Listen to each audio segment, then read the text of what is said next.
जैसा कि मैं हर बार कहता हूँ कि एब्सोल्यूट फ्रीडम थ्योरी के इस मंच पर आपको हर उस सवाल का जवाब मिलेगा जो आप सोच सकते हैं।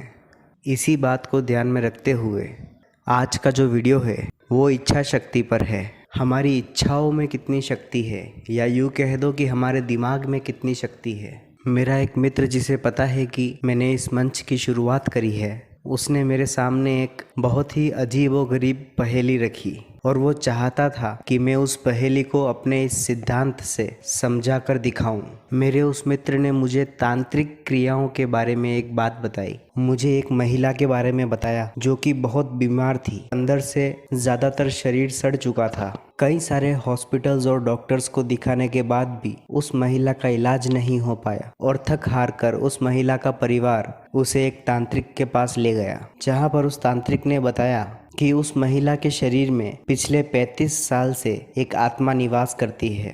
और तब उस महिला और उस महिला के परिवार ने उस तांत्रिक को उस आत्मा से छुटकारा पाने को कहा। वो महिला बहुत बीमार थी, लेकिन फिर भी अपनी बीमारियों से लड़ते हुए जीवित थी। तांत्रिक ने अपनी क्रियाएं प्रारंभ करी और कुछ देर बाद तांत्रिक ने कहा कि अब वह आत्मा तांत्रिक के पास एक कांच के बर्तन में बंद है और अब वह परिवार और वह महिला उस आत्मा से छुटकारा पा चुके हैं। उस घटना के बाद मात्र 3 दिनों में उस महिला की मृत्यु हो जाती है। मेरे मित्र ने मुझे ये पूरी कहानी सुनाई और मुझसे पूछा कि पूर्ण स्वतंत्रता सिद्धांत के हिसाब से इस कहानी का क्या तर्क निकलता है। तब मैंने उसे बताया कि हमारा दिमाग बहुत ताकतवर है, वो सब कुछ जानता है कि हमारे शरीर में कहाँ पर क्या चल रहा है। अगर हमारे शरीर में कहीं पर कोई सड़न होती है या वहाँ कीड़े पड़ जाते हैं तो हमारा दिमाग उस जगह को साफ साफ देख सकता है, लेकिन हमारा दिमाग हमें वो सब कुछ बताता नहीं, हमसे छुपाता है। क्योंकि अगर हम जान जाएं कि हमारा शरीर अंदर से कितना सड़ चुका है तो शायद हम डर जाएं और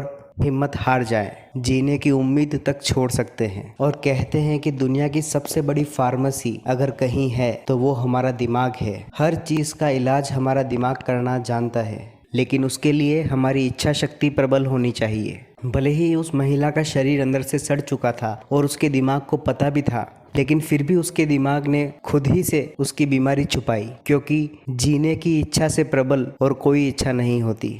और जब उस तांत्रिक ने उस महिला और उसके परिवार को ये विश्वास दिला दिया कि 35 साल से उनके अंदर एक आत्मा थी और अब वो आत्मा से मुक्त है, उसी विश्वास के साथ साथ उस तांत्रिक ने उस महिला से वो ताकत भी छीन ली जो ताकत उन बीमारियों से लड़ने में काम आ रही थी। और इसी के चलते वह महिला हिम्मत हार गई और अपना जीवन खो बैठी। मैंने अपने मित्र से कहा कि आम तौर पर हमने जितने भी भूत प्रेत वाले केसेस सुने होंगे, ऐसे भूत प्रेत वाले केसेस ज़्यादातर एक उम्र के बाद ही होते हैं।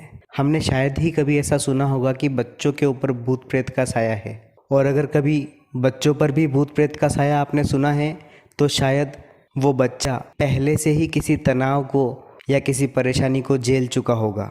तो कहने का मतलब ये है कि जीने की इच्छा से बड़ी इच्छा शक्ति और कुछ नहीं। अगर हमारे दिमाग को लगता है कि हमारा शरीर माइनस में जा रहा है और अगर इसी तरह हमारा शरीर माइनस में जाता रहा तो एक दिन शरीर का त्याग भी हो सकता है। और उसी त्याग से बचने के लिए हमारा दिमाग नई नई लीलाएं रचता है, नई नई परिस्थितियां रचता है। हमारी संस्कृति में हमेशा कहा गया है कि पहला सुख निरोगी काया होती है, बाकी सारे सुख स्वास्थ्य के बाद आते हैं। इच्छा शक्ति से मुझे एक कहानी याद आती है, शायद आपने ये कहानी सुनी भी हो, कि एक गांव में 2 बच्चे थे। एक की उम्र 5 साल थी और एक की उम्र 8 साल। दोनों ही खेलते खेलते अपने घर से दूर चले गए और कहीं दूर खेतों में एक कुएं के पास जाकर खेलने लगे।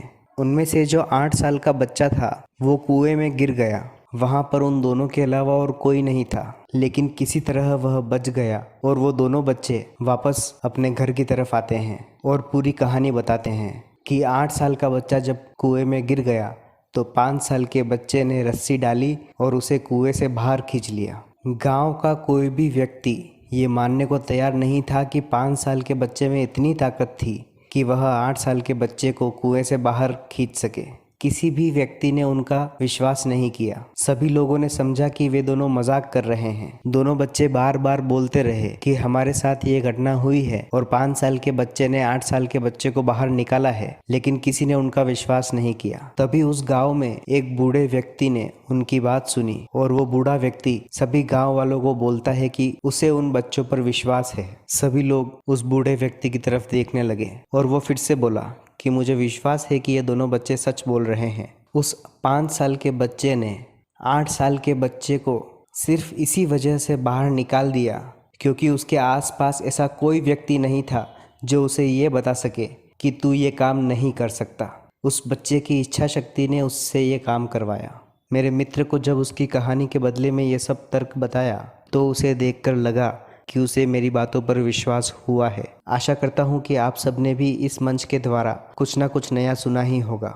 इस वीडियो के अंत में बस यही कहूँगा कि इस दुनिया में कुछ भी असंभव नहीं है। अगर कुछ चाहिए तो वो है इच्छा शक्ति। हमारा शरीर एक अनंत संभावनाओं वाला यंत्र है और ज़्यादातर लोग इस यंत्र को पूरी तरह से इस्तेमाल नहीं कर पाते। इस दुनिया की सबसे बड़ी फार्मेसी हमारा दिमाग है। हर चीज़ की दवाई हमारा दिमाग पैदा कर सकता है केमिकल के रूप में, अगर ज़रूरत है तो इच्छा शक्ति की और सही दिशा में किए गए कर्मों की। ध्यान, योग, आध्यात्म, इन सभी के ऊपर मैं नए नए वीडियोस बनाता रहूँगा और आप तक पहुँचाता रहूँगा। अगर आपके मन में इन सब से जुड़ा हुआ कोई भी सवाल है तो कमेंट में ज़रूर पूछिए। कभी न ख़त्म होने वाली संभावनाओं के इस मंच पर मैं आप सबका स्वागत करता हूँ। धन्यवाद।